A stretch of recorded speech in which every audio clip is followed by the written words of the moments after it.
仿行和打行，就是街面上混混无赖的帮会。仿行专干坑蒙拐骗、讹诈勒索一类的脏事，打行则聚集打手讨债、绑架、私设赌局。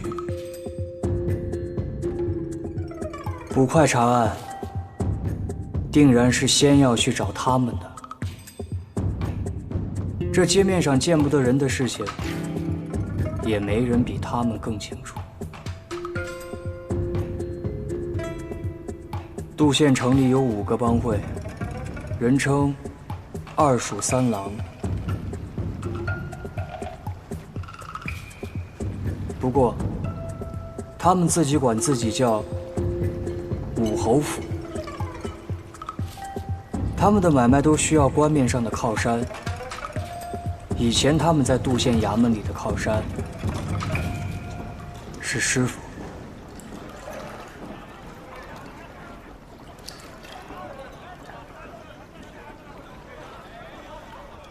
来，先干了这杯。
躲你了还撞过来？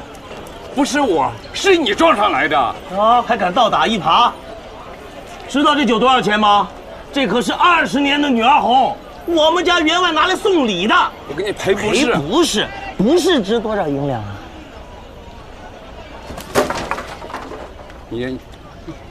你想讹我？讹你？去衙门，看看衙门能不能讹你。有人来做个见证吗？我们做见证。我看见了啊，是这乡下人走路不长眼，撞了小哥您，砸了酒坛子。哎，小哥，这坛酒值不少钱吧？这可是我花了5两银子刚从天兴坊买的。呀，没得说，上衙门，咱们可都是安善良民。别啰嗦，走。是小哥，这是酒钱，我认了。我这不要，这些钱不够，咱们去衙门，我得弄个判书。走，这位仁兄，这位仁兄有礼了。您是哪位？学生只是路过，见这位老者实在可怜，所以我想帮他。帮他还钱吗？对。见过大恩大德，大恩大德呀！不必如此，不必如此。这是多少？不瞒您说，这是4两6分银子，还有10来个铜板。仁兄，您看，就当行善积德，放过这位老者。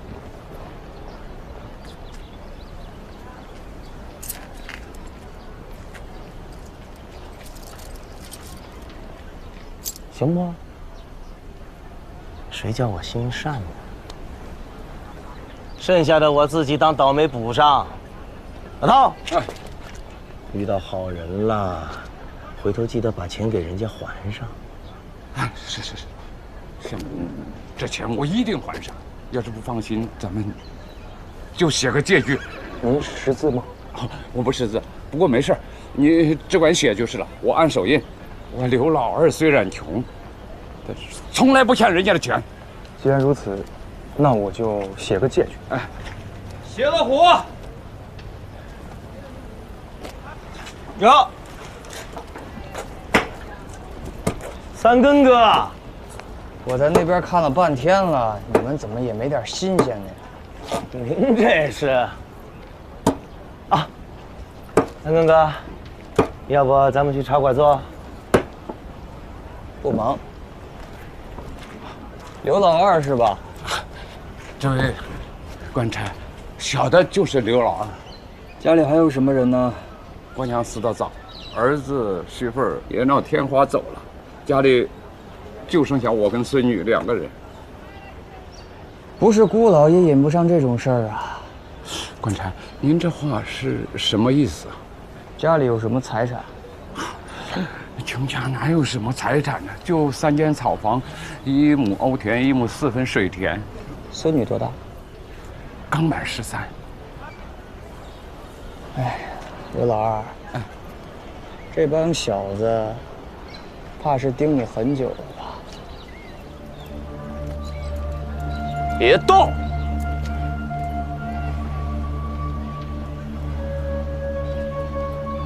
你是何人？我怎么不认识你？三根哥，这是新来的，还不赶紧过来给三根哥见礼？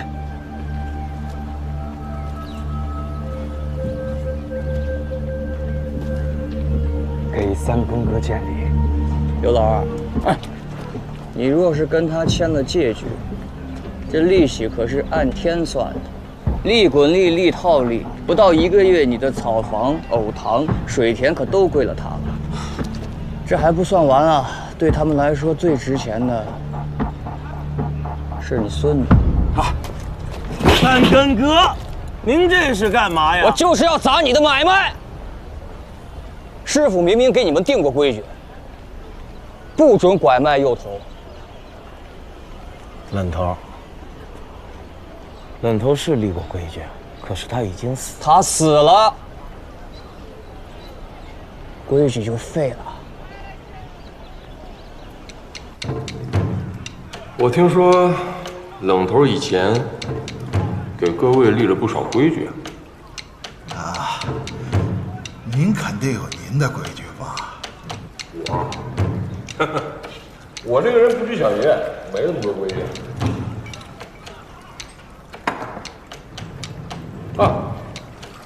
不过，既然我一有靠现在也领了快班这份差事，那以后就少不得要偏劳各位，还望到时候几位当家的能买一买我这张老脸，好吧？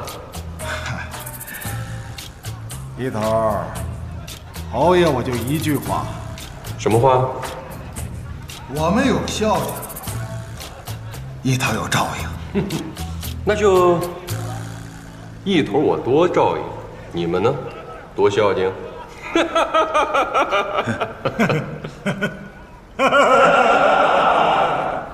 一头同志，当家的，东贵。干！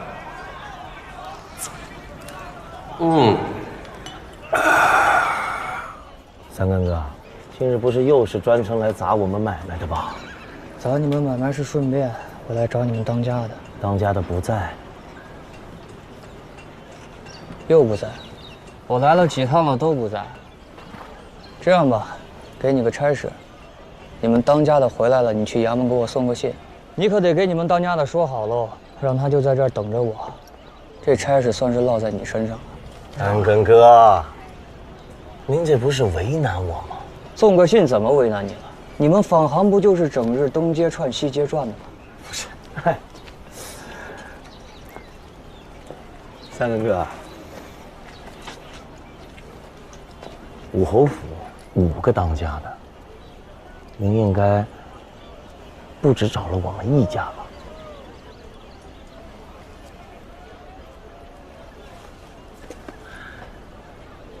这人不在的，也应该不止我们一家吧？所以你们是商量好了的，只要我曲三更一来，你们就都不在。三根哥，有些话说明了，它就不好听了。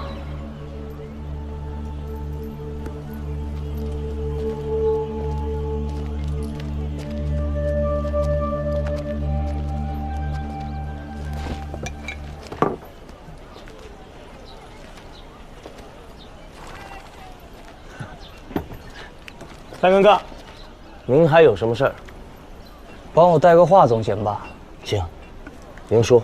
昨日我们抓了一个暗娼，得有60多岁了，没想到竟然还有主顾，让你们当家的得空来衙门领人吧。暗娼，三根哥，这暗娼它不是我们的买卖。那个老娼说你们当家的是他儿子。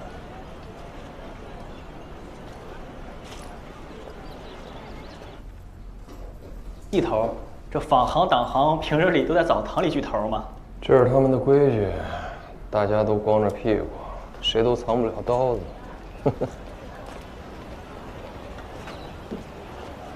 嚯，秋老虎啊，这都9月了，还这么大太阳。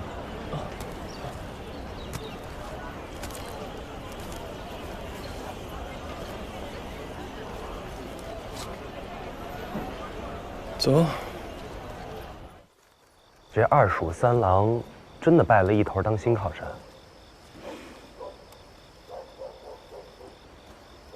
师从，你知道吗？啊？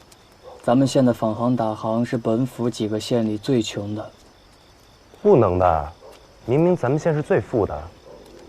都是师傅管得紧啊，师傅还为他们定了3个不准。冷头不准，他们就都不干了。哎，怎么了？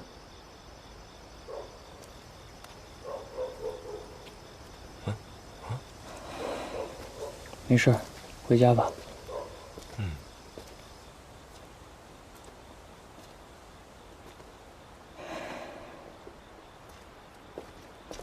娘。三更，回来了。娘，灯笼都灭了。走。三更，你师傅这一死，你这捕快就别再干了吧。娘，您这是说的什么话呀？你干不了这买卖。娘，衙门里也有好人呐。你师傅是好人吗？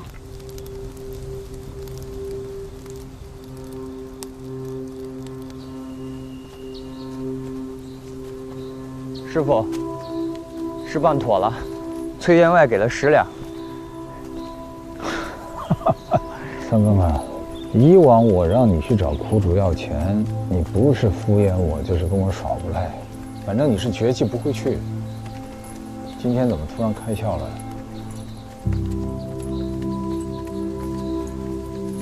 师傅，我怕我再不开窍，您就不要我了。我倒是怕你再不开窍啊，你就该不要我这个师傅喽。师傅，如果没有您，我当不上捕快。我也喜欢当捕快，我喜欢抓贼办案。可是师傅，我能不能当一个不昧着良心的捕快？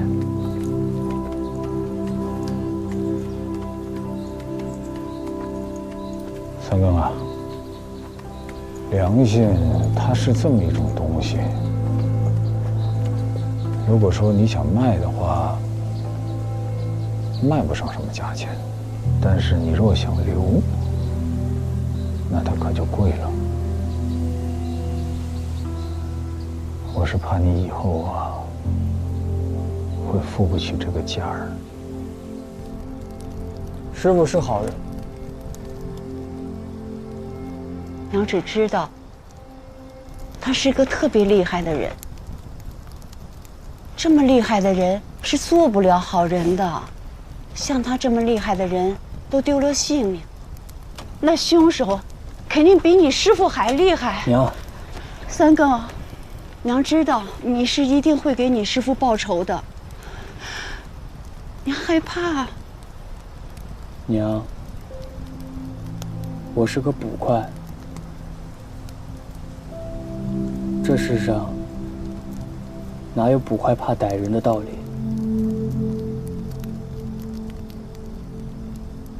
娘的眼睛瞎了3年，这3年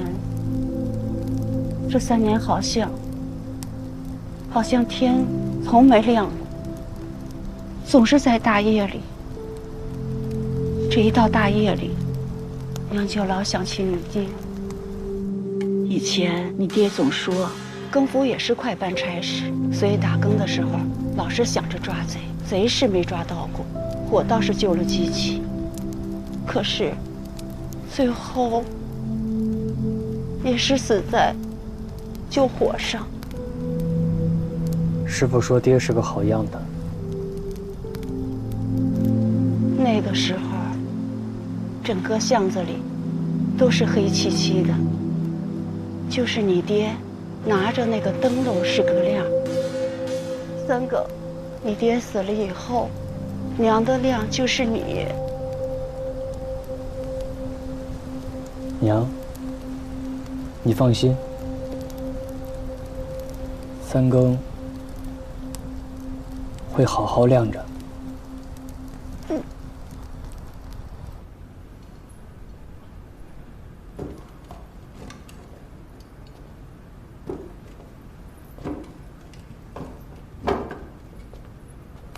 送点水。把你的手伸出来。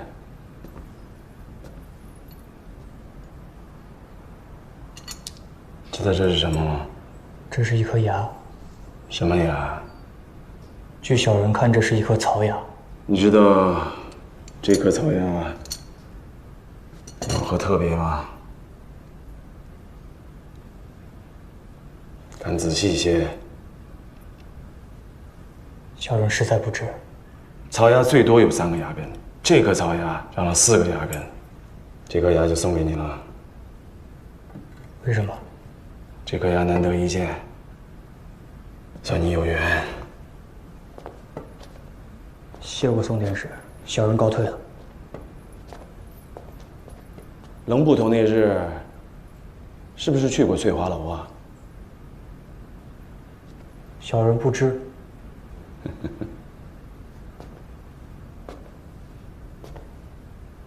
那翠华楼的林四娘，跟你师傅可是老相好。小人倒是头一次听说。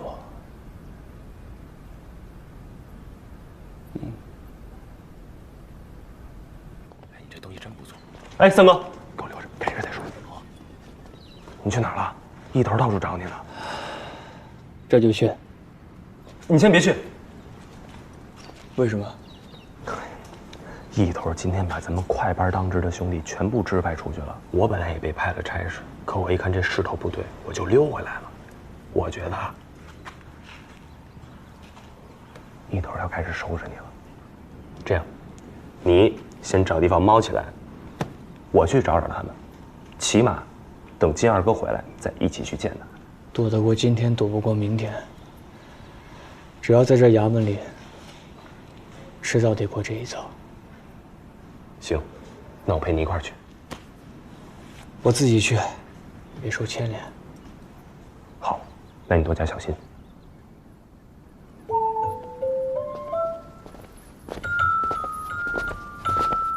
干什么？我回班房啊，跟你同路。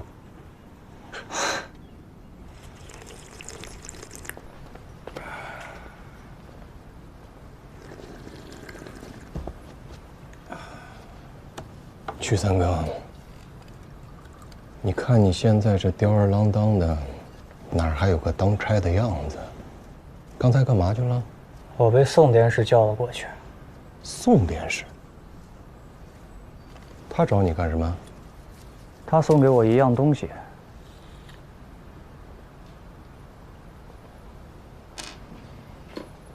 这是一颗牙，槽牙。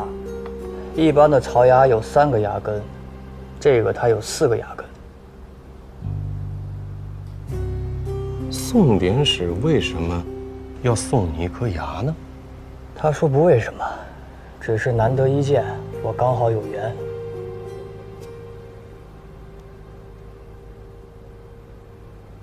你现在是跟我在耍笑吗？在这个衙门里，谁敢拿宋典史耍笑呢？你若不信，可以拿着这个牙去问宋典史。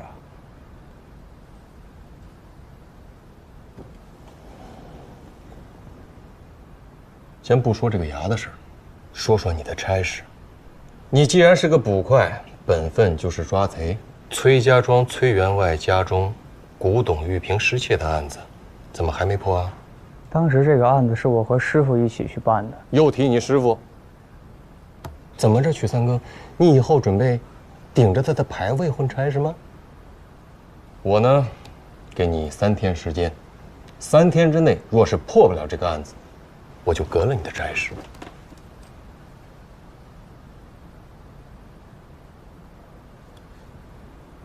还有事吗？不用3天。什么？那个案子应该是崔家庄一个叫崔顺的庄客做的。说说。崔员外嗜好古董，崔顺的差事就是帮他到处去寻古董。那玉瓶的来路不正，是盗墓所得的随葬品，满屋的古玩，旁的都没丢，就只丢了玉瓶。想必那贼定是知道这玉瓶的来路，自以为崔员外不敢报案。可这崔家庄上下，除了崔顺以外，没人知道这玉瓶的来历。而且我们盘问他时，他神色慌张，语多矛盾。明日我去崔家庄拿了他，起了赃物就是。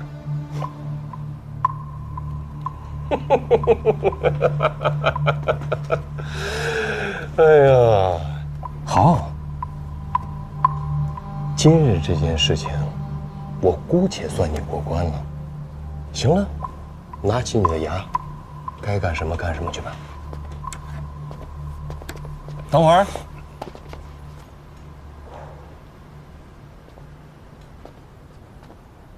一头还有何吩咐啊？不是叫你，你叫什么来着？回一头，小的叫高世聪，是个白衣。是，腰牌给我瞅瞅。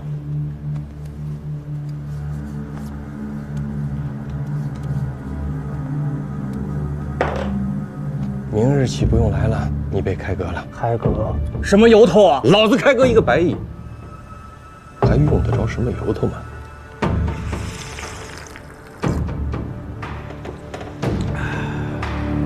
来。哎呦，不就是问差事吗？没什么大不了的。三哥，你知道我爹是杀猪的吗？当初我当这个白衣，就是为了不跟着我爹杀猪。不过现在，现在怎么？现在我开始盼着杀猪。那为什么？嘿，以后老子杀的每头猪都他妈姓易。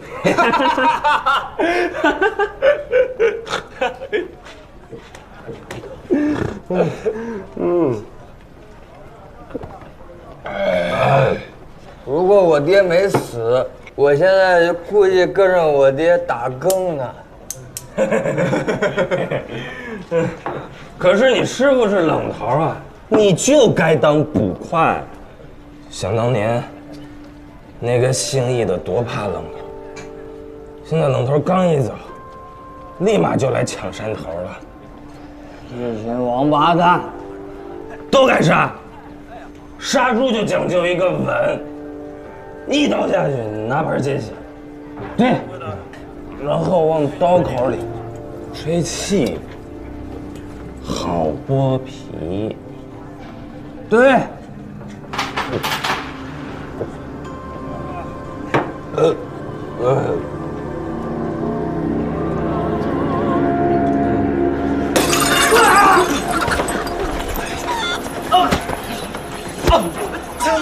咱哥哥别打！你敢动我的伤？我没听你的伤，我只是来打酒的。打酒？这么多酒馆，你偏偏要到我喝酒的酒馆来打酒。三哥哥，误会，真的是误会。王八蛋，今天就先宰了你。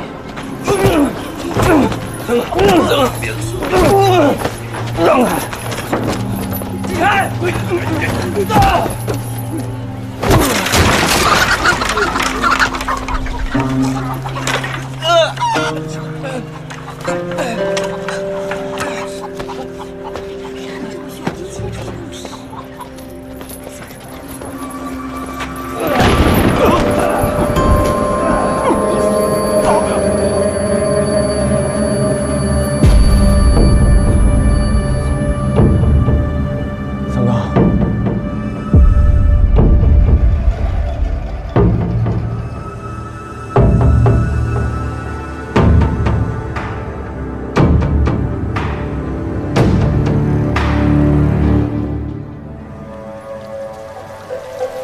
捕快抓贼，没见过吗？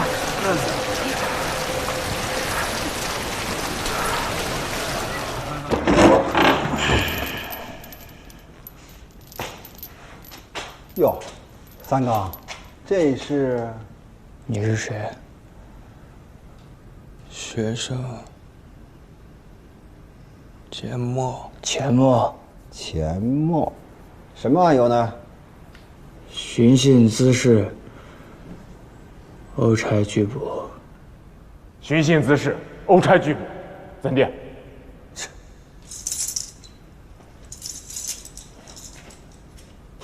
过来吧。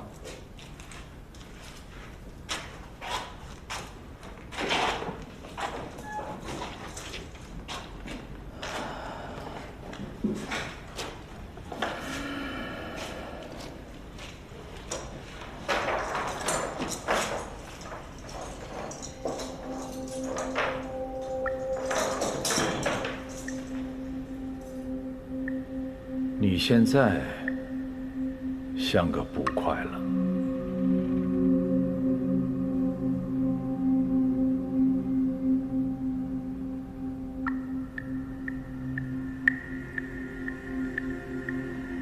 师父，三更，公道是一条绕远的道啊。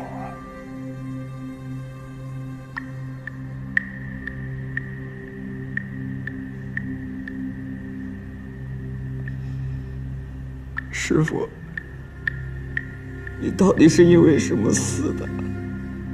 是挡了谁的财路，还是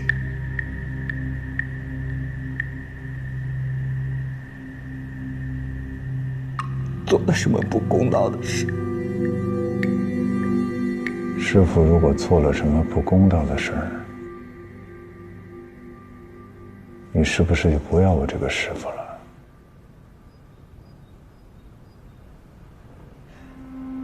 师父永远是我的师父。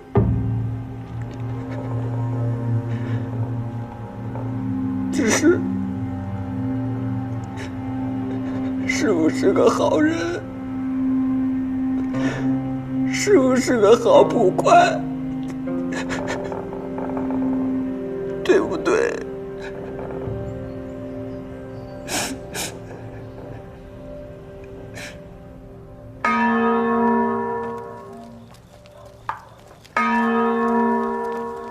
哎，灯笼灭了。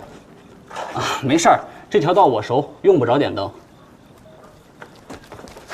哎，不行，必须点上。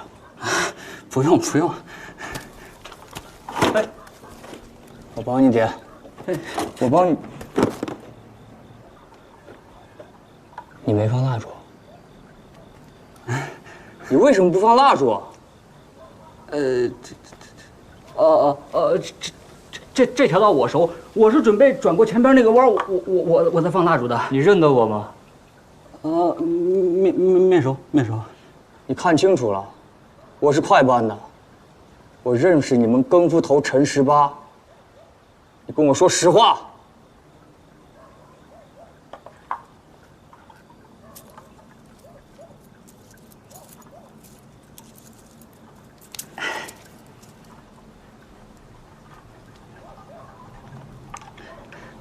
这是干什么？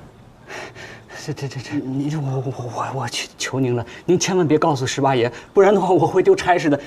您高抬贵手，我求您了，高抬贵手，求您了，求您了。你是拿蜡烛去换钱了？我家里孩子多，不够吃。我求您了，您放我一马，您就当行行好，放我一马。这天这么黑，也没个亮，你就不怕摔跟头啊？不独我一个人这么干，大家都这么做，习惯了。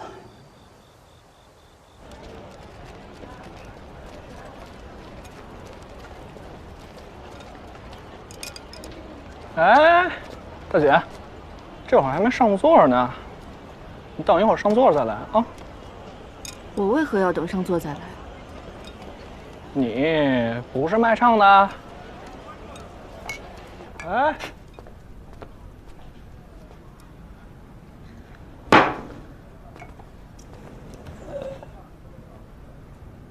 师傅，给你满上。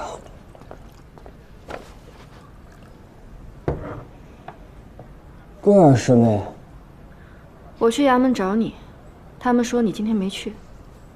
是，我今天没去。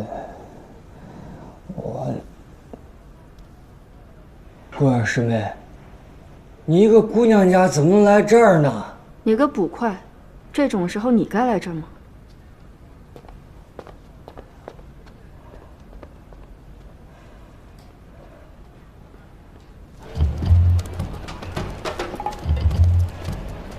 桂儿师妹，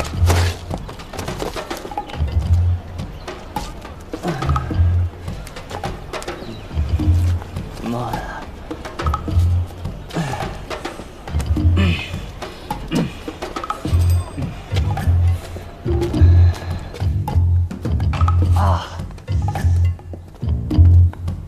桂儿师妹，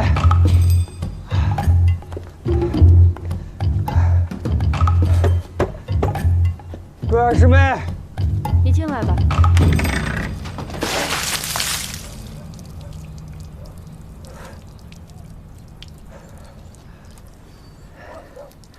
酒醒了吗？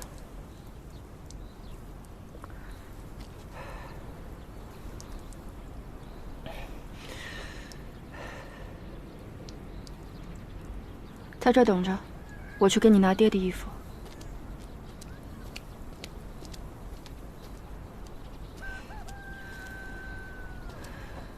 三更哥，合身吗？还好。那你就穿着吧。你穿爹的衣服，爹也不会见怪的。桂儿师妹，我不是。你是不是查案碰到什么难处了？那就让爹帮帮你吧。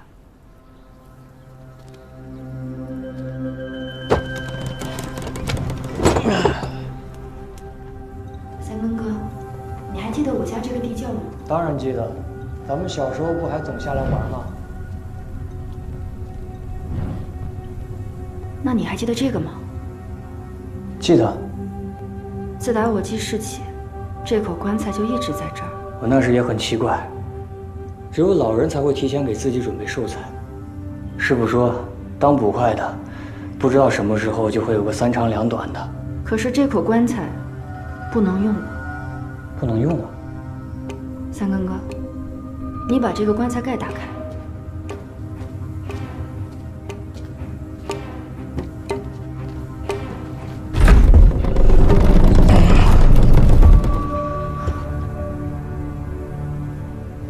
我数了1万两，爹谁也没有告诉我，连娘也不知道。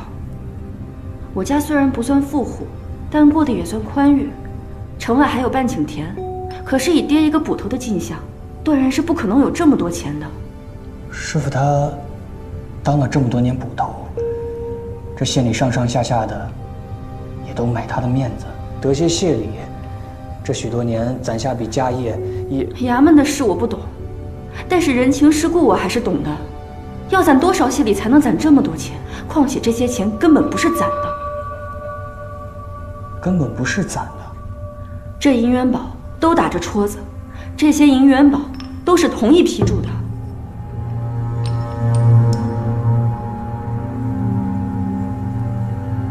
师妹，你在怀疑什么？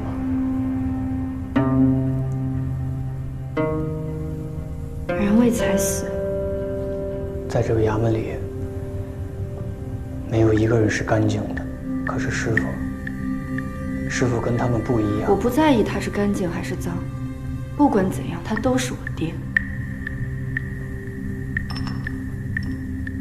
我猜师傅他曾经操弄过一个很大的冤案。这里还有别的。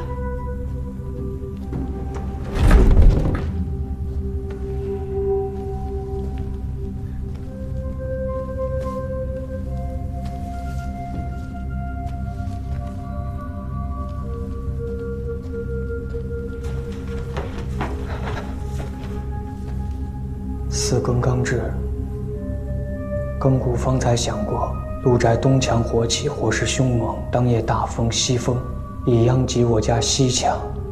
幸得有邻相助，未曾成火。牛录宝。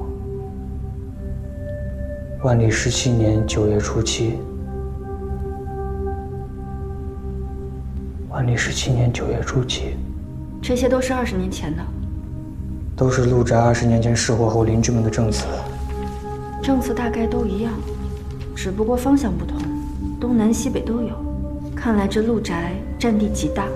这陆宅四面同时起火，这是药方子。这些药方子也是20年前的，是开给2个病人的，一个叫程浪，一个叫陆远道。大夫是程义志。那个神医程义志，应该是。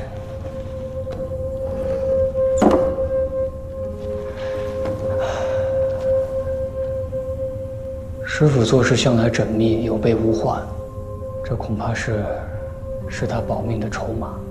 你是说，这些都是证据？1万两，能拿出这么多银子的，不会是小人物。那爹留这些证据，是不是为了牵制谁？那你说，我爹会不会是被这个正主灭口的？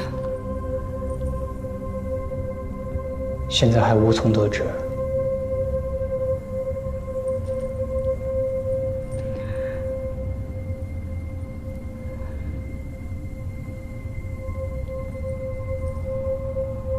对了，三根哥，刚说到9月初7，你想到了什么？9月初7是我爹的忌日。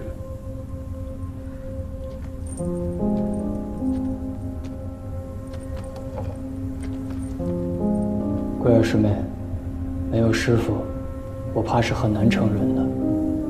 无论师傅是脏还是干净，师傅就是我的师傅。娘，我想问您件事儿。问吧。我爹救的那场火是在哪里烧的？铁狮子大街那边的河里，外来的姓陆，烧绝户了。你怎么突然问起这个？师傅还留着那场火灾的旁证证词。啊？这场火对你师傅来说是不得了的事儿吗？他从没跟我提起过。可他既留着那些证词，说明此事对他非同一般。怪不得。娘，怪不得什么？我以前从没听你爹提起过，跟你师父有过什么交情。你爹死了以后，他来过好几次，我本以为他是因为跟傅属仪快搬辖制来走走过场，没想到他给了不少钱，还说跟你爹是好朋友。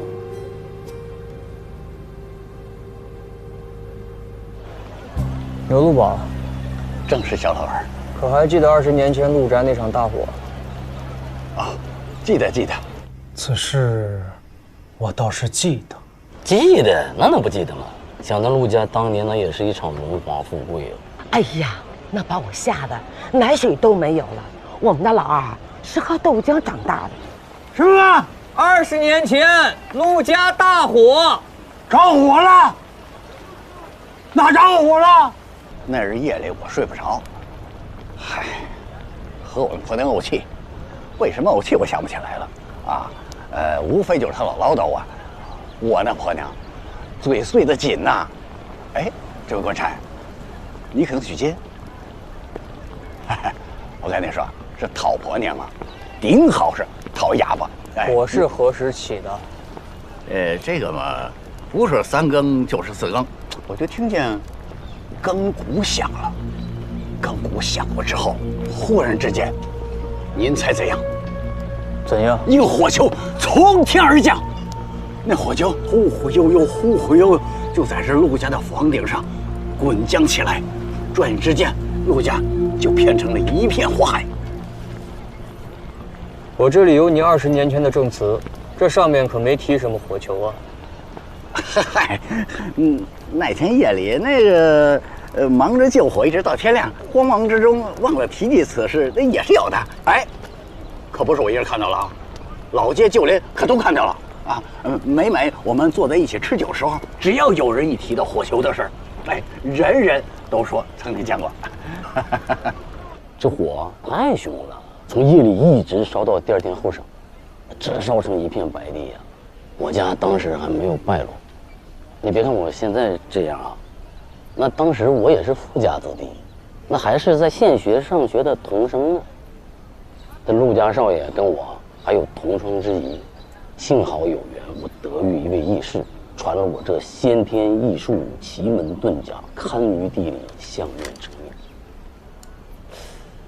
这位官差，我看你这相貌就不俗，要不要我给你批一个8字啊？不要。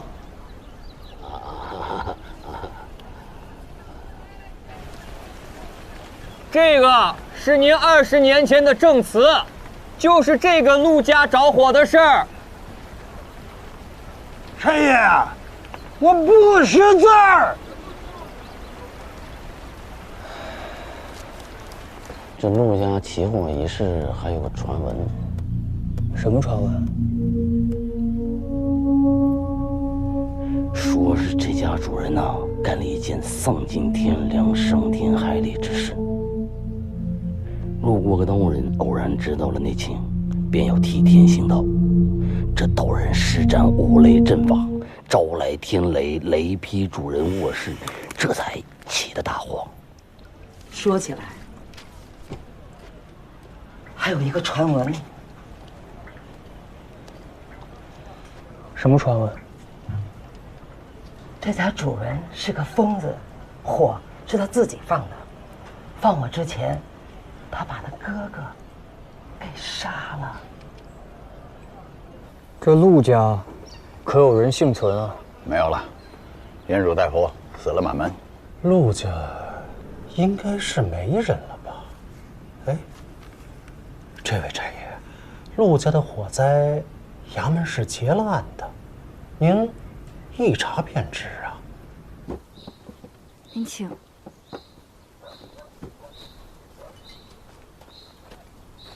你娘的病就是悲伤过度、肺气郁结、心阴受损、肝气不和所致，所以急不得，先吃这3副药疏散疏散，再观后效。啊，是。哎呦，程先生，这位官差，他是我爹的徒弟。哦，小可我要取3更，我正要去找您呢。找我？我这有几套药方子，想请您查验查验。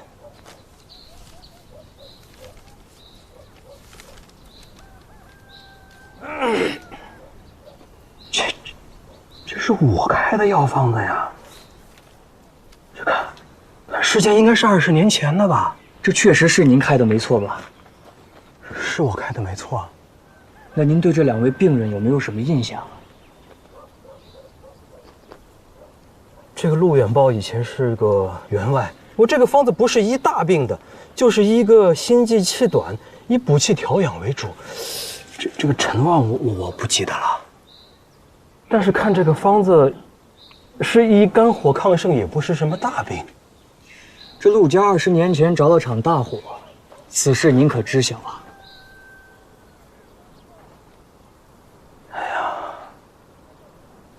好像是有这么回事儿。这陈年的药方，你是从何处得来的呀？我查别的事情时，看到衙门的案牍档案里夹带的，就想问问。哎，那就奇了。我去衙门作证已不是1次2次了。如果这个药方是证物，那按说应该有我的证词啊。你那案牍档案里，可有发现我的证词啊？并无证词，不过过了20年了，案牍档案一时不全也是有的。哎呀，这2个病人的病我确实是没什么印象了，这毕竟都是20年前的事儿了。这20年的时间，我得看多少病人呢？不过，这个方子确实是我开的，也没什么问题。我是不知道这位官差为何会提起这陈年的旧事啊。程先生，您别见怪，本就不是什么急事。我就是想问问您，还记不记得这2位病人？跟药方本身也没什么干系。那既然是这样，程某人就先告辞了。还有病人等着我去看病呢。您慢走，慢走，急不得，急不得啊！哎，这个程大夫没讲实话，他一定知道什么内情。他知道什么内情啊？冷瑞，这是给娘的礼，盘子里那么多，娘又吃不了。那也应该先让娘吃啊。三更哥，我去给你拿个礼。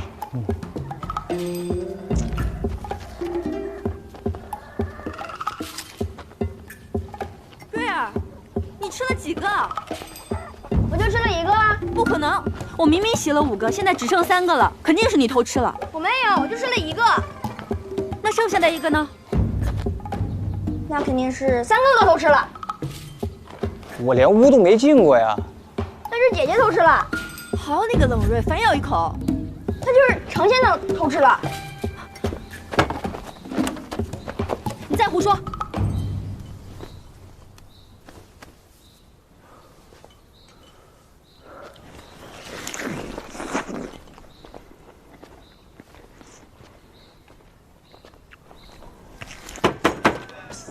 三更可在这里啊！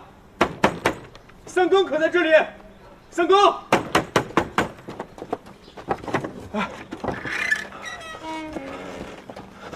三更，五里斋，跟我去五里斋。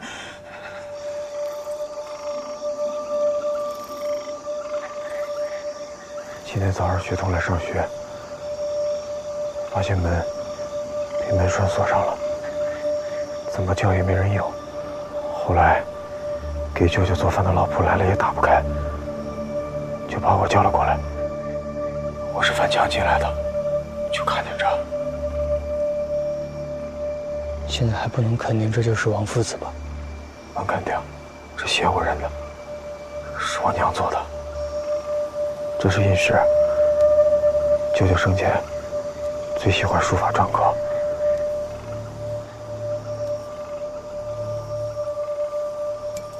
舅舅从未对学生用过这把铜戒尺，即便是打板子，他也是用木头或者竹子打。这个铜戒尺以前是给他压书用的。童子6、7人，务春者，春夫妻者，官者5、6人，童子6、7人，玉壶1，风壶5月，咏而归。是什么意思？晚春时节，船上新做的春服，5、6个大人和6、7个童子，在沂水河中沐浴，在舞衣台上吹风。罢了，唱着歌回家去。铁锹，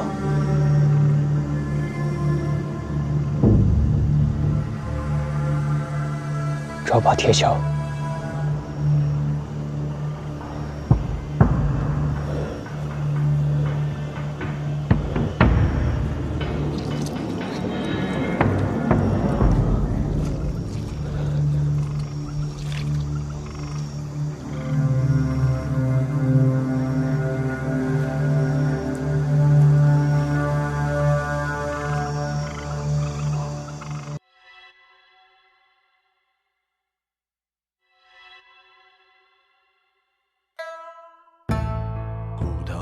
中间，刀刃的旁边，有些甜，有些黏，咬破了心弦，咽下了陈年。有人哭，有人眠，我出魂心。其声走游黄秋，指尖轻盈，远方古道，情醉翻唱，野火不尽，岁岁枯荣。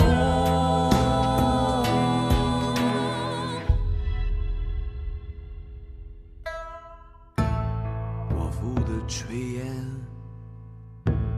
命运的上签，酒之前还个愿，酒后的誓言，纸上的尘缘，风一吹就不见，我属魂兮。起声，走游黄秋。